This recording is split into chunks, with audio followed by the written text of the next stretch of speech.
খাবি বলে কি আমরা খাবো না নাকি? না পাড়ার লোকের সাথে বলে আমি আমরা খাবো। বাকি এই তুরা বস আমি সিগাল দিয়ে এসি। পাড়ার লোকের সাথে বসাই দিয়ে চলে গেছি। ওকে পাগল হয়ে যায়। আগের দিনে তাই। আরে না। সুপ্রভাত বন্ধুরা, কেমন আছো তোমরা সবাই? আশা করছি খুব ভালো আছো। সঙ্গীতাস লাইফে তোমাদের সবাইকে জানাচ্ছি আরো একবার ওয়েলকাম। উঠোন ঘরের অবস্থা দেখে তোমরা ভাবছো এই কি অবস্থা, এরকম একটা বাড়ির পরিস্থিতি হয়? সত্যিই হয়।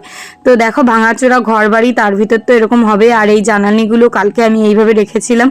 আর আজকে সকালবেলা একটু হালকা মেঘ, কিন্তু ওই রোদ তো পড়বেই। একটা টাইমে একটুখানি রোদ কম থাকলেও এই যে সকালবেলা অনেক তাড়াতাড়ি উঠেছি, কালকে রাত্রেবেলাও কারেন্ট চলে গেছিলো। আর এই যে দেখো এই ঘরটা ফাইনালি এই যে 6 মাস পরে ভাঙা হচ্ছে। এইখানে যে দিদিরা ছিল সেই দিদিরা আজকে ফাইনালি মানে এই ঘরটা ভাঙছে। এই জায়গাটা কিন্তু আমাদেরই, তো এখানে অনেক দিন ছিল। তো ওই জায়গাটার ভিতর না মানে পড়েই ছিল, ভালো লাগতো না ভাঙা এরকম একটা ঘর বাড়ি দেখতে। তো আজকে ওনারা আর কি সিঁড়িঘর বানাবে, সেই জন্য আর কি এই ঘরটা ভেঙে ফেলছে। আর এই ঘরের চালের উপর পড়েছিল অনেক পাতা, তো ওই পাতাগুলো এক এক করে এই কাকুটা বলছে কি বৌমা একটা বস্তা নিয়ে আসো, তোমার কিন্তু অনেক পাতা হয়ে যাবে। যদিও আমাদের বাগান বাড়ি, পাতার অভাব নেই, আমি কত পাতা কুড়াবো বলো, এত লাগে না অ্যাকচুয়ালি। তো সবাইকে দিয়ে দিই, আশেপাশের মানুষ যারা আছে তাদের বলি তোমরা বাগান থেকে কুড়িয়ে পাতাগুলো নিয়ে নাও, যারা আর কি পাতা দিয়ে জাল দেয়। তো দেখো সকালবেলা রান্না করব উচ্ছে আলু ভাজি আর কুমড়ো কি বলি কলার তরকারি। তো আমার বোন আর কি খাবে কি মাছ তা জানি না। আর এই গার্ডারটা দেখো আজকে মাথায় নিয়েছি। তো বন্ধুরা রান্না বান্না শুরু করে দিলাম, এখন বাজে 7:30। তো রান্নাটা করি, তারপর ওরা আসলে চা বানিয়ে দেবো। ওরা সবাই ঘুমোচ্ছে, কালকে রাত্রেবেলা কারেন্ট চলে গেছিল।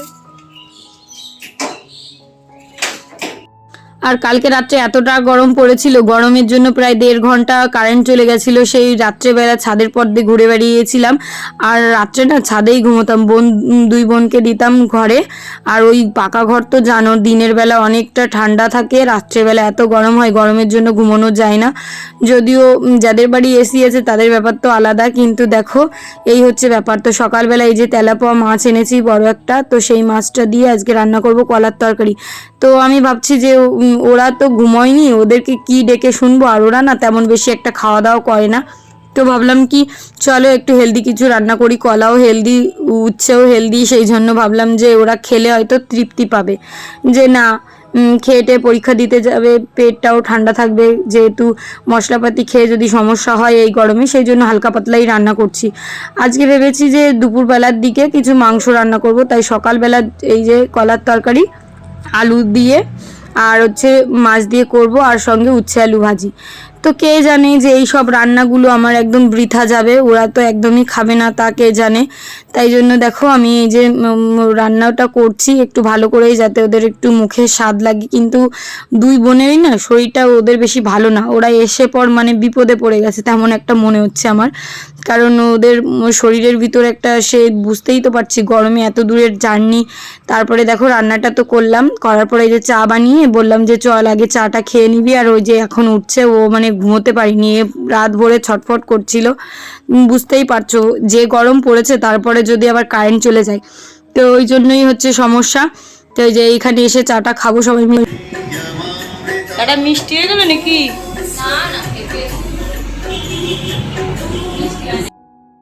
চাটা খেয়ে টেয়ে তারপরে সকালবেলা একটু ভাত টাত খেয়ে বেরোলাম বরের সঙ্গে বাজারে। আমার বরকে বলেছি যাও তুমি একটু বাজার করে নিয়ে আসো। প্রথমে খুঁজেছিলাম আগের দিন বিকালে, দেশি মুরগি কোথাও পাইনি। তারপরে সিদ্ধান্ত নিলাম যে বোনকে জিজ্ঞাসা করলাম, বোন তুই কি খাবি? বললো এদি দেশি মুরগি আনার দরকার নেই, একটা হাঁস পাস তো হাঁস নিয়ে আয়। তো দেখো যে চুয়াটিয়া বাজারে চলে এসেছি, এখানে তো হাঁসের অবস্থা দেখে আমার মাথায় হাত। 400 টাকা করে পিস বলে, তারপরে আবার ওই 1 কিলো মাংস হবে না। তো একটা হাঁস যাই হোক করে পছন্দ করলাম। তো যদিও শীতকালের দিন হাঁসের মাংস খেতে ভালো লাগে, কিন্তু গরমের দিন কেমন লাগবে জানি না। আর ওনাকে জিজ্ঞাসা করলাম, বললো যে হাঁস কিনলেই লস হবে। উনি আর কি মিথ্যা কথা বলেনি, সত্যি কথাই বলেছে। তারপরেও ভাবলাম যে বোন যখন হাঁস খেতে চেয়েছে তাহলে হাঁসটাই নিই। ওর বাবাকে বলছিলাম হাঁস না নিয়ে যদি মুরগি নিই, বলছি না ও যখন হাঁস খেতে চেয়েছে তুমি হাঁসই নাও। আর ওদের বিশেষ করে ওরা খাওয়া দাওয়া কেমন কি করে কি বলবো, ওরা খাই না, শুধু বায়নাই ঠিক আছে, বায়নাও করে না, কিন্তু ওই যে খাওয়া দাওয়ার দিকটা বেশি একটা ধ্যান দেয় না। তো একটা হাঁস এই যে পছন্দ করলাম, তো এখান থেকে একটা হাঁস নেবো। এই যে ডান হাতের হাঁসটা ওইটা একটু ওয়েট আছে, তো ওইটাকে বললাম যে দাও। তো 20 টাকা কম নিয়েছে, 400 টাকার থেকে কম নেবে না। তো ওনাকে বললাম যে সব কিছু একবারে কেটে বেছে ধুয়ে তুমি দিয়ে দিও, যাতে বাড়ি গিয়ে আমি ধুয়ে রান্না করতে পারি। আর হাঁস ছোলাটা কিন্তু ভীষণই কষ্টকর। তো এখানে পরে মাপ দিল 800 গ্রাম মাংস হয়েছে, বুঝতেই পারছো তাহলে কতটা কম হয়েছে।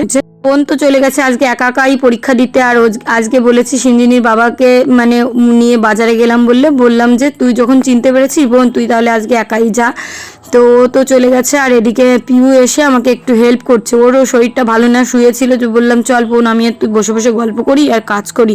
তো ওর সঙ্গে দেখো কত ফাজলিমি বলি করি দিয়েই আমি সব মশলাগুলো করাবো এই গরমে। আমি বলছি কি আমার হাত কালকে ঠোসা পড়ে গেছে, তোকে বললাম মশলাটা তুই করবি। ও বলছে ঠিক আছে দিদি তোর করার দরকার নেই। তো বাবা এরকম বুনু কোথায় পাবে তোমরা?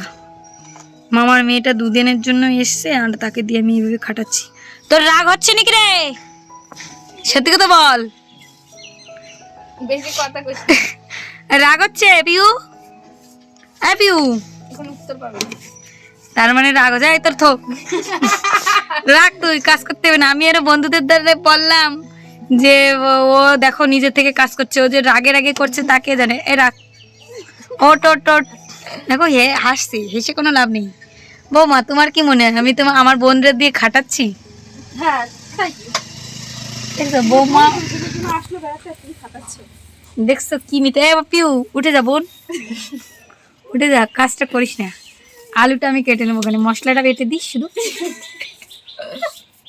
হাসছো কেন? হাসার কিছু নেই, বোনকে দিয়ে একটু কাজ করানো যায়, বোনরা বোঝে। দেখো না, চলো মশলাটা বাটুক, আলুটা ছুলুক। আলুটা আমি ছুলবানি, তুই রাখ। ওরা না বাড়ি থেকে বেশি একটা বেরোয় না, কোথাও যায় না বলে ওদের না মনে হয় ভালো নেই। তাই জন্য ওকে হাসানোর জন্য অনেক কিছু করছিলাম, কিন্তু তারপরে ভাবলাম যে একটু কাজ করুক। তা ওই যে দেখো কাজ টাজ করছে, আলুটা কেটে দিল, সব মানে পেঁয়াজ টেয়াজ ওইগুলো কেটে দিয়েছে। আমি মিক্সিতে মশলা করে নিয়ে এসেছি মেজদিদের বাড়ি থেকে। এই যে তো যে গরম পড়েছে আমি ভাবলাম শিলপাটায় মশলা করার দরকার নেই, তো সব কিছু। আর উনুনটা না আজকে লেপিনি, কারণ ভাবলাম যে আজকে যখন আমিষই রান্না করব তো দরকার নেই, কালকেও যখন করেছি তা থাক, পরে একদিন যেদিন নিরামিষের দিন হবে লেপবো। আর টাইমও ছিল না। তো দেখো ওরা আবার বাড়ি এসে তাড়াতাড়ি করে বাড়িতেও যাবে, তাই জন্যই কিন্তু আজকে মাংস টাংস রান্না করছি। আর এই 2 দিন ইচ্ছা করেই করিনি, কারণ এই মাংস টাংস খেয়ে যেতে পারবে কিনা। আর করবো হচ্ছে টক ডাল। তো প্রথমে মশলাটাকে ভালো করে কষাবো, পেঁয়াজটা দিয়ে দিয়েছি, তার ভিতর দিয়েছি তেজপাতা, জিরে, শুকনো লঙ্কা আর হচ্ছে গোটা গরম মশলা ফোড়নে। আজকে এক সম্বরাই করবো। এই যে অনেক দিন পরেই আমি এই যে মিক্সিতে মশলা করলাম, মানে শিলপাটাই আমি মশলা করি। আর ওই দিকটাই বসিয়েছি ডাল সিদ্ধ। তো ভাবলাম ভাতটা একটু পরে করি, ডালটা সিদ্ধ হয়ে যাক এই ফাঁকে। তো দেখো মশলাটা কিন্তু তেল ছেড়ে দিয়েছে, তার ভিতর দিয়ে দিলাম হলুদ লবণ। এখন ভালো করে এটাকে কষাবো, তারপরে দিয়ে দেবো হাঁসের মাংস। আর আজকে মাংসটা নিয়ে আমি একটু কনফিউজ আছি, কারণ কি যে হাঁসের মাংসটা যদিও গলতে চাই না, একটু শক্ত হয়, যেহেতু দেশি হাঁস, তাই ভাবলাম যে আজকে প্রেশার কুকারে দেবো, যদি একটু নরম হয়। তো এই যে দেখো রসুন সমেত একসঙ্গেই আমি মাংসটাকে দিয়ে দিলাম। এখন ভালো করে কষাতে থাকি যতক্ষণ না অবধি কড়াইয়ের সঙ্গে লেগে যাবে। তারপরে ঝোল দিয়ে একটু ফুটিয়ে আমি প্রেশার কুকারে দিয়ে দেবো। তার ভিতর আমার এত গরম লেগেছে, আর ওর বাবা কি করে বুঝেছে কে জানে, আমার জন্য একটা আইসক্রিম কিনে এনে আমাকে দিল। আর বোন কিন্তু পরীক্ষা দিয়ে চলে এসছে, তো ওরা আর আসেনি। আমি বললাম কি রোদ্রের ভিতর বেরোনোর দরকার নেই, আমি এখানে বসে রান্নাটা করে নিই। তো রান্নাবান্না করে ঘরে গিয়ে আর কি স্নান করব, তারপরে আর কি ওদেরকে খেতে দেবো। দেখো আর এদিকে কিন্তু আমাদের ওই ঘরটা ভাঙা পুরো কমপ্লিট হয়ে গেছে। আর এই যে মাংসটাকে প্রেসারে দিয়ে দিলাম। তো এটাকে এখন গ্যাসের পর দিয়ে 3টে সিটি মারবো। তো 3টে সিটি মারার পরে আর কি গরম মশলা দিয়ে নামিয়ে নেবো আর কি। আমার সেই জায়গায় এই ঘরটা ছিল, তো আজকে পুরোপুরি ফাইনালি ভাঙা হয়ে গেল।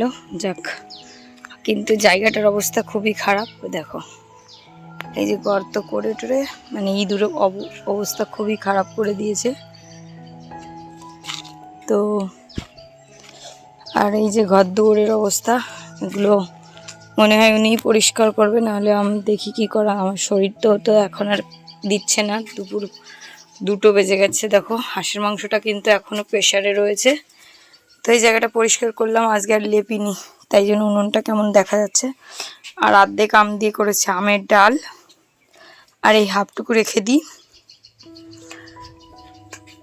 চলো আর তোমাদের আরেকটা কথা, পরীক্ষা কেমন হয়েছে বোন? দারুণ সেই তো জামা খুলিসনি কেন? বাড়ি এসে রেস্ট দিবি না? না আমি বাড়ি যাবো। কি আজকে যাওয়া হবে না, থাকতে হবে? না দিদি আজকে আমি বাড়ি যাবো। তুই চুপ করে থাক, আজকে তোর থাকতে হবে হবে হবে, কোনো কথা আমি শুনবো না। যদি বাড়ি যেতে হয় আমি এই যে মাংস ভাত রান্না করছি ওইটাও খাতে দেবো না। বাড়ি যা। ঠিক আছে হ্যাঁ বাড়ি যা। আগে খাইয়ে না বাড়ি যা। চল তো রান্না করে চল। এই বাড়ি হাট। এই চল রান্না করে চল তো তুই খাইয়ে বাড়ি। না ও কোনো খাতে দেবো না। চল ও রান্না করছে তোকে। তোর তুই বলবি বলে কি আমরা খাবো না নাকি? না হাট থাকা লাগবে না। থাকা লাগবে না, আমরা খাইয়ে চলে যাবো।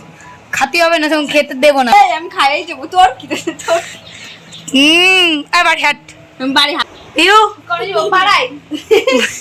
রোদ্দুরের মধ্যে পাড়াটা করছে। হ্যাঁ এ কিন্তু বাড়ি যে আমার নামে দুর্নাম দিয়েছে, বড়দি সারাদিন ঘুরে বেড়ায়। কবেই এর এটা ধর্ম আমি জানি, কই কি দি জানি না, এক মিনিট বাড়ি সত্যি কথাই কও। আর কবো জামাইয়ের সাথে সারাক্ষণ ঝগড়া বাঁধাই। তারপরে ওই সিরিয়াল দেখলি পাগল হয়ে যাই। সিরিয়াল দেখা 7:30 বাজলি পরে 7:30 পাগল। আমাকে তাই তুই বস, আমরা একটা সিরিয়াল 7:30 বাজলি ওই পাড়ার লোকের সাথে আমাকে বসাই দিয়েছি। ও পাড়ার লোকের সাথে বলে আমি রান্না খাচ্ছি। বাকি এই তোরা বস, আমি সিরিয়াল দেখছি। ও পাড়ার লোকের সাথে বসাই দিয়ে চলে গেছি। এ ওকে টাইম পাস করাতে হবে। পপি রিয়েলও দেখো তো, এটা তো আমরা হেডটা দেই 7:30 বাজলি পাগল হয়ে যায়। আগের দিনে তাই। আরে না সেদিনকে পাগল হয়ে আমার আমার লোকায় বহুত কিছু করতে হবে জানো তো। আচ্ছা সিরিয়াল হইছে লুকোনি কি কারণ আমার একটা টাইম থাকে, সেই সময় আমার কোনো খবর নাই। এই শোন আমি একটা কথা বলি, আধা ঘন্টা যাই সিরিয়াল দিতে ওরে বলে লুকাই, তুই চিন্তা কর। তোমার খবর চায় না তো। যার ভিতরে কত মিস করে দিলি বাপ। শুনে সবাই কোন জায়গা দিদি আমি জানি কোন পাড়ায় গেছে। তুমি বাবা 7:30টার সময় চৈতালির বাড়ি থাকি। মানে কালকে সন্ধ্যাবেলা যে কত বাড়িতে ঘুমাই জানিস, আর চার বাড়ি যাই কত বেজে যাই।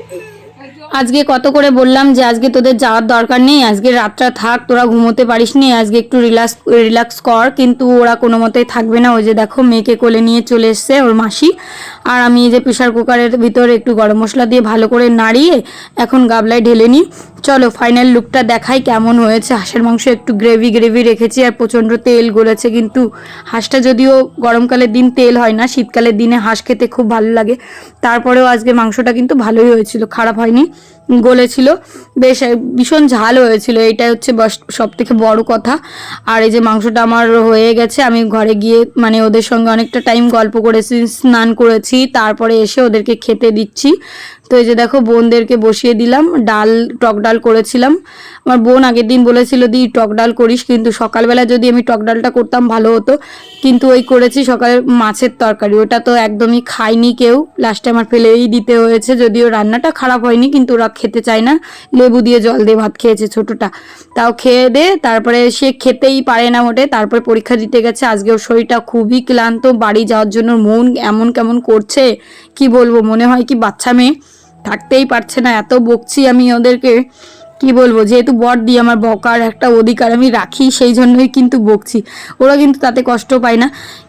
তো দেখো ওদেরকে খেতে দিয়ে তারপরে একটা তরমুজ এনেছিলাম, তো সেই তরমুজটাকেই এখন কাটতে বসলাম, ভাবলাম কি ওদেরকে তরমুজটা কেটে দিই, কিন্তু ওরা ফলও খেতে চায় না। তো এই যে দেখো তরমুজটাই কেনার সময় ভাবছিলাম কেমন হবে, তারপরে তরমুজের গল্প শুনলাম যে তরমুজ কিন্তু এখন ইঞ্জেকশন দেয়া থাকে, এই শুনে খাওয়ার ইচ্ছাটাই কেমন যেন হারিয়ে গেছে, কিন্তু খুব মিষ্টি ছিল। আর আমার বোনটা দেখো যে রেডি হয়ে যাচ্ছে, তো ওই যে রেডি হয়ে গেছে, ওরা এখন বেরোবে বাড়ির দিকে। কি কইছিস শুনছিস? এই তোরা থাকবি না, চল যাস দিদি। কি হ্যাঁ রেজাল্টের কথা কিন্তু বলিস, ছাপলি খাবো ছাপলি। চল আসিস আবার। আবার পরে বসে আবার পরীক্ষা দিতে শুনি। চল দোকানে বলে যাস শ্বশুর। তো এতটা তাড়াহুড়োর ভিতর হয়েছে সবকিছু, আমি না বোনকে বলতেই ভুলে গেছিলাম মুখে আনতে যে বোন তুই কিন্তু আবার আসিস তোর বরকে নিয়ে, আমার এটা সত্যি ভুল হয়েছে, যাই হোক তো ওরা বুঝে নিয়েছে। আর কি বলতো গরমের সময় ওদের মন মানে ব্যস্ত হয়ে গেছে, আমিও ভাবছি যে কখন খাওয়া দাওয়ার পর্বটা শেষ করে ওদেরকে বাড়ির দিকে রওনার দিকে যেতে দেব, কারণ কি ব্যস্ত হয়ে পড়েছে তো। আর আমাদের বাড়ি থেকে তো ওদের বাড়ির দূরত্বটা অনেক বেশি, তাই জন্য ভাবছি তাড়াতাড়ি করে যাস। তো পিউ, তুই যদি ভিডিওটা দেখিস বোন, পলাশকে নিয়ে অবশ্যই আসিস। আমি কিন্তু এটা বলতে একদমই ভুলে গেছিলাম, ক্ষমা করে দিস বোন। তো সত্যি ভুলটা যখন করেছি আমি তো স্বীকার করব, তাই এইটাই আমার খারাপ লাগছিল। তো এই যে দেখো, ভিডিওটা এডিট করতে এসে আমার কিন্তু এই কথাটা মনে পড়েছে, আগে কিন্তু মনে পড়েনি। যাই হোক বোন, তুই কিন্তু অবশ্যই আসবি পলাশকে নিয়ে।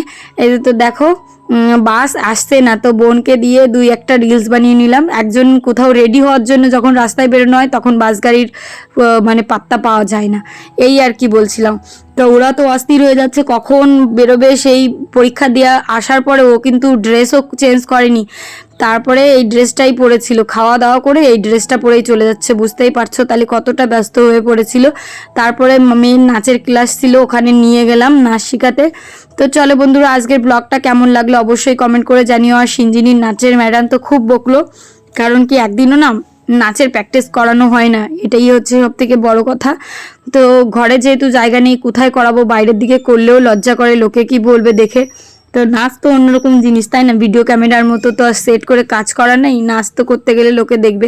ওই জিনিসটা করানো হয়নি বলে বললো যে একটাও মুভমেন্ট কিন্তু ঠিক হচ্ছে না, নেক্সট টাইম কিন্তু তোমাদেরও সঙ্গে থাকতে হবে। তো এই হচ্ছে ব্যাপার। আর আজকে একটা খারাপ ঘটনা ঘটেছে। রাত্রেবেলা দেখো, এই যে কেবল 9:30 বাজে, তার আগে আমি এই ঘরে এসেছি, এসে দেখি কি আমার ভাতগুলো সব কুকুরে খেয়ে নিয়েছে। ভাবছি ভাত খাবো, তো মাংস তো আছে, খেয়ে নিয়েছে। এখন রুটি বানালাম, তো রুটি খাবো আর সব বাসন আর কি মেজে রেখে দেবো। তো চলো, কি ঝামেলায় পড়লাম। দুপুরবেলা কতগুলো ভাত রান্না করলাম, সকালে রান্না করলাম, এখনও রান্না, মানে আজকে সারা দিনটা আমার রান্না করতে করতেই গেল, কিন্তু খাওয়ার মানুষের মানে কুল কিনারা পালাম না। আমরা 2 বোন যে এসেছিল, ওরা একদমই ভাত টাত কিচ্ছু খায় না, এই কটা ভাত খায়। আমার মেয়ে যতটা খায় তার থেকেও কম বলতে গেলে। তা সেই জ্বালায় মানে রান্না করেছি শুধু ফেলেছি। আর গরমের দিন বুঝতেই পারছো, এই একটা ব্যাপার। আর তোমাদের একটা খুশির খবর দেবো, চলো বন্ধুরা নেক্সট ব্লগে সেটা বলবো। চলো বন্ধুরা, আজকের ব্লগটা কেমন লাগলো অবশ্যই কমেন্ট করে জানিও। যদি ভালো লাগে একটা লাইক করো, চ্যানেলটিকে সাবস্ক্রাইব করতে ভুলো না। সবাইকে টাটা, দেখা হচ্ছে আর একটি সুন্দর ব্লগ নিয়ে।